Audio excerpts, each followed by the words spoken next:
कधी जातीच्या धर्माच्या नावाने, आणि त्याच्यामुळं आमची फसगत आहे. पहाटे या निवडणुकीचं मुहूर्तमेढ म्हणून आपण आपल्या वावरात बॅनर लावा, 6,000 रुपये क्विंटलने भाव भेटला नाही म्हणून तुम्हाला मत नाही, 6,000 रुपये भाव कमी भेटला. आहे का तयारी? आवाजही निघत नाही. हवे भाव माझ्यासाठी म्हणून आलो का मी? अरे आहे का तयारी? बिलकुल नाही. एका दोघांना हात वरते का? कापसाले भाव नाही, सोयाबीनले भाव नाही, या वर्षी लोकसभेला मतदान नाही. आहे तयारी? करा बरं हात वरते. हा, टेम्पो घ्यायची गरजच नाही, बॅनरच लावा लागते. हे तुम्ही ज्या दिवशी हा निर्णय घ्या त्या दिवशी मी सांगतोय शेतकरी जिंकल्याशिवाय राहणार. हमारी सत्ता राहील, हमारी सत्ता.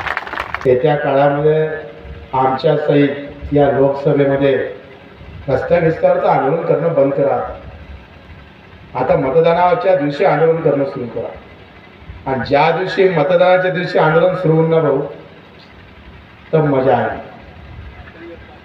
गावच्या गाव जर उभे राहिले आणि गावच्या गाव शेतकऱ्यांना बॅनर लावून उभे राहिले, मतदान केंद्राच्या दिवशी पोहे ठेवायचे सहाले तर घुगऱ्या ठेवा तुरीच्या, आणि इकडे आपलं केंद्र उघडून टाका, एक शामियाना टाकू. तुम्ही आम्हाला घर दिलं नाही, तुम्ही आम्हाला भाव दिला नाही, आम्हाला मतदान होणार. टाळ्या वाजवल्यावर जास्त भीती वाटते.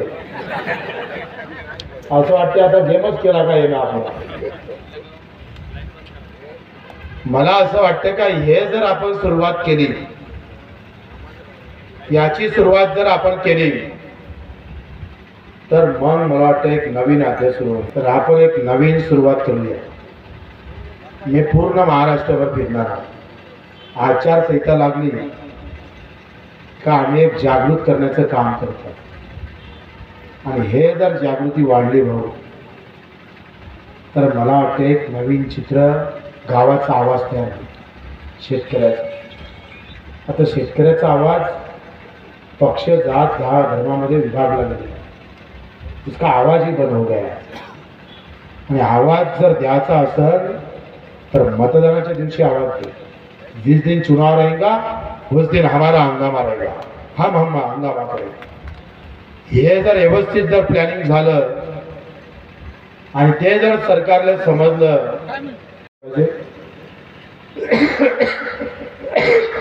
योगायोगानं प्रमोद राऊतनं ही सभा घेतली. त्याचा उद्देश काय होता मला माहित नाही, पण माझ्या डोक्यात काय होतं ते तुम्हाला सांगितलं. मी सुद्धा या लढाईत पहिल्या नंबरवर राहील. हम पर कोई दबाव नहीं डाल सकता सिवाय किसान और मजदूर. कोणी दबाव नाही शकत. आपल्याला कोणी थांबवू शकत नाही. आपण कोणाचे खाल्ले पिल्ले नाही.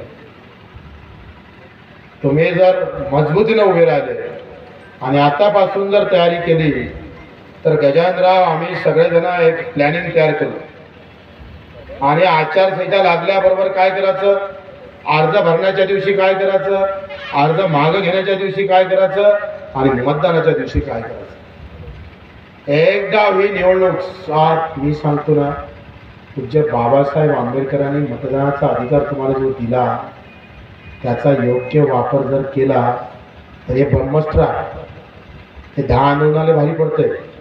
हे ब्रह्मास्त्र जर तुम्ही हाती घेतलं तर पुन्हा आम्ही पाहतो हे खऱ्या अर्थानं छत्रपती शिवरायाला आनंद झाल्याशिवाय राहणार नाही. तर आम्ही पाहतो शिवजयंती मिरवणूक काढल्यापेक्षा मुद्द्यावर लढू. आपण मुद्द्यावर ही निवडणूक लढली पाहिजे, उमेदवारावर नाही, पक्षावर नाही.